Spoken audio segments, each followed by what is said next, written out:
Hello, Jeff Tito Thitoff here with another episode of the HoopsOnLane podcast. I thank you for tuning in.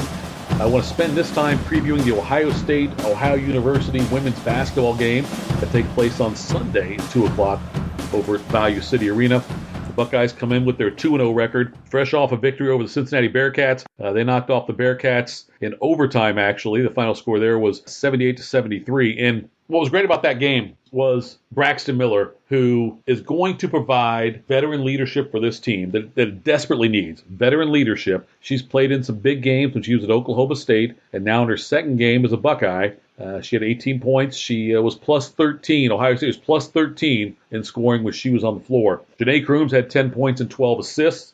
Crooms and J.C. Sheldon, they combined for 12 of Ohio State's 16 points in overtime. Crooms was 5 for 6 from the line in the extra period. Now, what's interesting about the game is Ohio State was out-rebounded by UC. Final tally was 46-38. Since Kevin McGuff has been at Ohio State, he is just 63-57 when the team is tied or out-rebounded. 76-9 when they out-rebound the opponent, just 63-57 when they are tied or out-rebounded by the opponent. Big stat there that Ohio State was able to overcome that to end up getting the win there. Battle back and forth, really a tight game down the stretch, and then in overtime, Crooms and J.C. Sheldon just took over. Crooms, 10 points, 12 assists, like I said, her first career double-double, and that's the kind of year Crooms won't average a double-double, but that's the kind of thing you can get from her.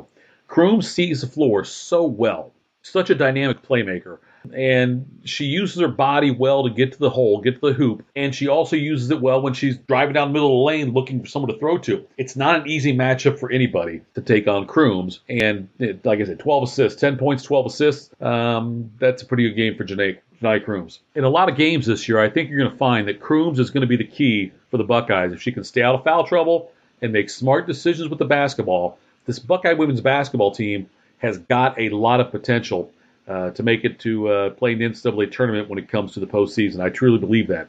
They're playing OU today, and OU, of course, just down the road in Athens, Ohio. They are 2-1 right now. It's going to be a tough test for Ohio State.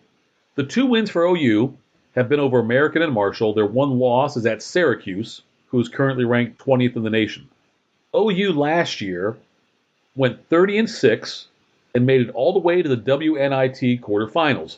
They have 80% of their scoring back from that team. 80% of the scoring from a 30-6 team that made it to the WNIT quarterfinals. It's going to be a tough matchup for Ohio State. I think it's a good matchup, though, for the Buckeyes, as far as it gives McGuff a chance to see how the ladies perform against a team that's really, very, they're on the same level Ohio State as far as talent goes.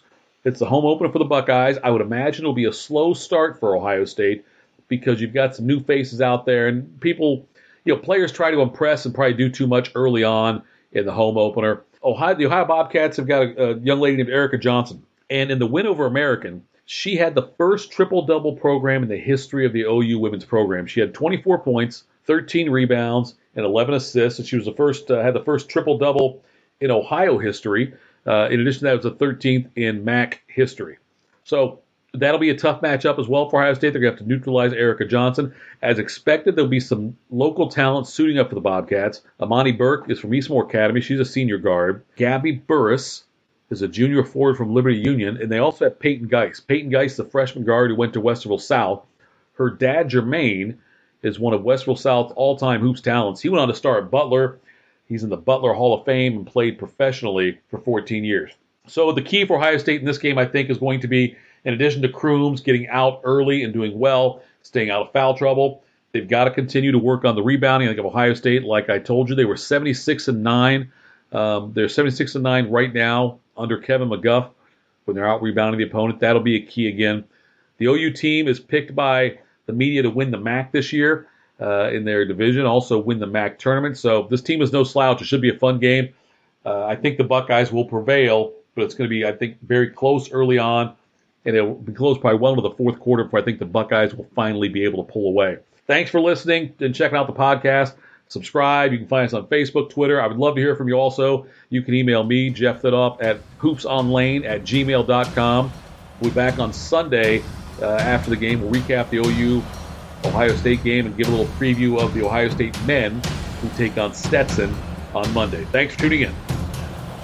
Hoops on Lane is a production of Potovox Studios. P-O-T-O-V-O-X